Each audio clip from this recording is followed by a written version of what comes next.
So I'd like to take you through a little bit of our world at the Clipper RTW Yacht Race. As I said, it is a, I'm going to press, luckily there's only 2 buttons here, so I can't go too wrong, she says. So the Clipper RTW Yacht Race, we are a circumnavigation of the globe, as it said, in 11 70-foot ocean racing yachts. We have a crew of about 25 on each yacht, but about 750 people take part in each race. So some people will take part in a leg or multiple legs of the race, and some will, about 10% will circumnavigate. We're very much a microcosm of global communities. We have everyone from 18 to 76. There is no official age limit on the race. You have to be younger than our founder, Sir Robin, who turned 80 this year. That's his line. Ask our insurance company, it might be a little bit different. But Sir Robin was the first person in 1969 to sail around the world single-handed without stopping. Took him 327 days, and if you just like to think back to 1969 and the lack of satellites, communication, and general technology that he had access to, it was really quite a feat. He actually had no radio for 3 months, and when asked how he felt being lost, he answered, "Quite frankly, my dear, I knew exactly where I was." So he's really quite the character. He came back to the UK, and he was asked what the sailing equivalent was to climbing Everest, and there wasn't one. So the Clipper race was born. We've been going for 22 years now. We trained about 5,000 people over the course of the 22 years. We've worked with numerous partners, destinations, governments, tourism agencies, brands all around the world, who all look to us for shared values. So it's all about adventure, tenacity, confidence, teamwork, leadership. And of course, as you can imagine, the people that sail on our race, if they're not interested in the environment before they join us, by the time they've crossed oceans, they most definitely are. So it's a really big subject for us, and something that we are consistently looking to be educated on, because we, as I say, we're not the experts, but we want to become better educated on it. So that's some of the images from the race here.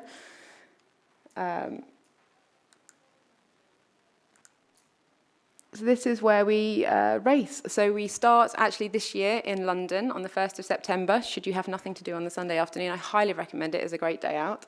You get to wave off 11 boats of 25 crew that are about to take on the world's oceans. This is 2017-18 route. So we left from the UK. We crossed the Atlantic over to South America.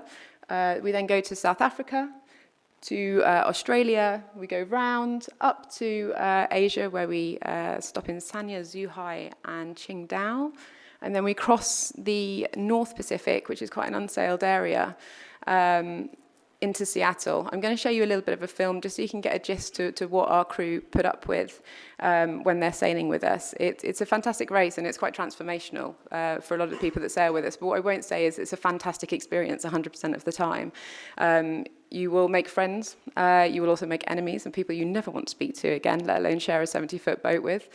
You'll be hot, cold, wet, bored, scared, and pretty much everything else in between. But it's the nature of the race that makes it interesting. And as you can imagine, the amount of wildlife they see, the amount of just being soaked in the environment, literally soaked for most of the time, really engages them with plastics, single-use plastics, and they're constantly looking to us to how we can up our game with that. The video I'm about to show you is the crossing from Qingdao to Seattle in 2017-18. Just to give a little bit of background story to it, they came out of Qingdao and were stuck in a wind hole just underneath Japan for about 10 days, which for us is an absolute nightmare. They just sat there. And then as they crossed the North Pacific, they came across 100-mile-an-hour winds. So some of the footage is taken after the storm had passed, just to give you a bit of a sense of the oceans out there.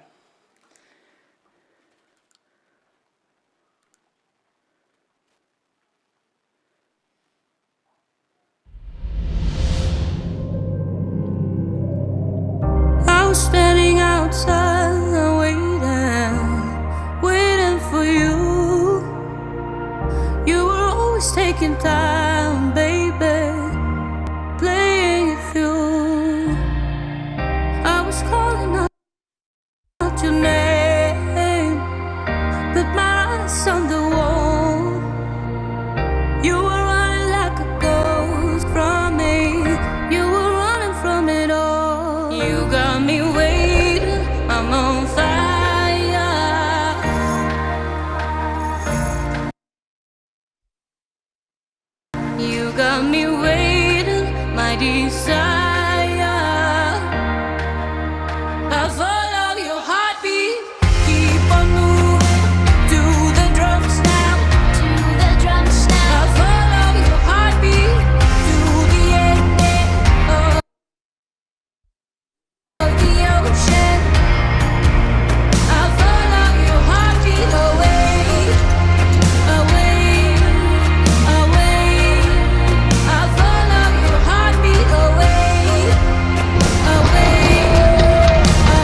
So about 99% of you would have seen that and thought, why the hell do they do it? I'd like to high-five the one person in the room that just Googled, how do I apply? So, come see me afterwards, because I know there's at least one of you. So that was the crossing into Seattle on the last race. You'd be absolutely amazed, but we have completely and utterly sold out and have a massive waiting list for that leg for this race. So there are some crazy people out there that really want to take on Mother Nature.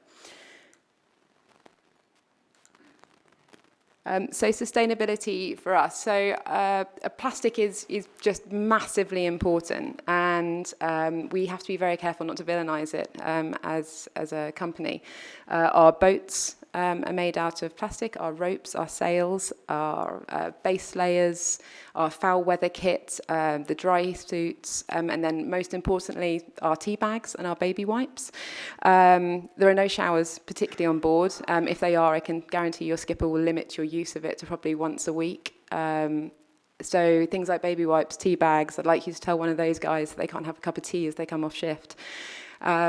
Are all vitally important, but we have to find really intelligent ways of using it and when to use it, when not to use it. And that comes to essentially collaborating with people like Plasticity, people in the audience, to making sure that we're getting that right and have the most up-to-date information technology that we can then pass on to our crew and through our partners, so that we're doing the best that we can and providing sort of the ultimate experience, but the most sustainably way that we can. We're not leaders in it, but we want to do better, and I think that's a good grounding for us to move forward with. Our crew, obviously we're at sea for up to 6 weeks, so they have to victual or stock the boats. They're very aware. They are also fantastic spokespeople and ambassadors for the brands that we work with. We have about 30 to 35 commercial partners on each race, as I say, looking to share the values that we talk about. So the crew are always looking for ways to engage with them and to talk about the activities that they're doing within the space as well. Our host port stopovers and events was, say, we go to 14 destinations over the 11 months. We're in each destination for 7 to 10 days, where we're doing 5 days of quite heavy activation. The rest of the time they're fixing the boat, cleaning the boat, making sure it's good to go and stocked up for the next leg. But in those stopovers, it's we're single-use plastic-free event spaces. We're making sure that we're doing beach cleans. We've got a very global community on the boats. We have about 44 nationalities. So every destination you can go into, you can almost guarantee that someone is from there on board the yacht. So we have quite a lot of interaction and engagement with the local communities to talk about what's important to us and what's important to them. Our charity partner is also UNICEF. So there's using the UN Sustainable Goals to back up what we're doing, and with education programs and whatnot. Our partners, as I say, they're vitally important. Again, we're looking to work with people like Plasticity that can guide us where we don't have the expertise, but some of our partners are doing some incredible things already. And then it's the education. So we have quite a considerable global media footprint, and therefore probably a responsibility to actually go out and, for us, it's probably past awareness now. I think we all know that we shouldn't be using some things, or we should be looking for alternatives, but rather than just telling people that they should, it's potentially trying to be the education piece for what they should be doing, and to give a little bit of guidance. But again, it's working in collaboration and conjunction with our partners to be able to make sure that happens. Some of our partners that we've... Oh, that's all gone. There we go. So that's just a few of our partners for the next race that's coming up in 2019-20. There's some really nice little success stories that they've had in reduced to recycling plastics or reusing. We work with Musto that did in the last 2 years, have managed to do a 35% decrease of the plastic packaging they use by folding their clothes differently after doing an audit and reducing the thinness of the plastic bags that they put them in. And it's something they're consistently working towards, but it's also really interesting in terms of, we were talking about the washing machines earlier. I think we're on a win there. We don't wash, there are no washing machines on board for sure.